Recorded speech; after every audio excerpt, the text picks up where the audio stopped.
UGC की guideline पर सवाल उठाना हर नागरिक का अधिकार है। असहमति, बहस, विरोध ये लोकतंत्र की रीढ़ है। लेकिन विरोध के नाम पर जो कुछ हुआ वो न लोकतंत्र था, न संघर्ष और न ही क्रांति। असल में वो लंपटता थी।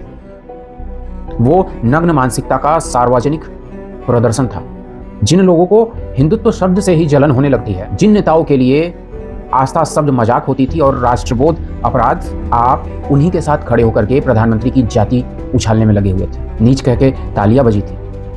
कहीं कहीं तो हद ऐसी हो गई थी कि प्रधानमंत्री की मां को भी गाली दी गई थी, और तो और पुतले जलाए गए, कब्र खोदने तक की बात कर दी गई थी। ये गुस्सा नहीं था, ये व्यवस्था से संघर्ष भी नहीं था, और ये किसी नीति के खिलाफ आंदोलन भी नहीं लग रहा था। ये घृणा से सनी हुई मानसिकता लग रही थी, जो मौका मिलते ही सड़ांध की तरह बाहर निकल गई। और सबसे घिनौनी बात ये रही, वही लोग कर रहे थे जो सालों से हर 2 महीने 4 महीने पर मोदी विरोध की अपनी खुजली मिटाते रहते हैं, जिनके लिए मुद्दा कभी यूजीसी था ही नहीं।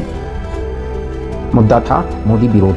हमने वोट दिया, इस लाइन को गाली देने का लाइसेंस बना दिया गया, अश्लीलता को बहादुरी कहा गया, अपमान को क्रांति, और मोदी से नफरत को नैतिक अधिकार बना दिया गया। सवाल बहुत साफ है कि इतना गिरने के बाद भी अगर आपको शर्म नहीं आई तो अपने मुंह से कभी न्याय मत मांगिएगा। मेरी राय बुरी लगी और अभी भी आप अपने आप को सही मान रहे हो। मैं अभी भी कृतज्ञ हूं उस बूढ़े आदमी का, और मेरे जैसे लाखों लोग हैं। मोदी ने मेरे बैंक खाते में पैसा नहीं डाला, लेकिन इस देश के आत्मसम्मान को जरूर लौटाया है, उसकी आस्था लौटाई। सबसे बड़ी बात, देश की रीढ़ को मजबूत कर दिया है। असल में उसे गिराने की कोशिश तो 25 सालों से चल रही है। ये कोई नई बात नहीं है। नई बात सिर्फ ये है कि कृतज्ञता खुलकर नंगी हो गई है। बाकी जो होगा उसका हिसाब महाकाल करेंगे, क्योंकि इतिहास बहुत निर्दयी होता है।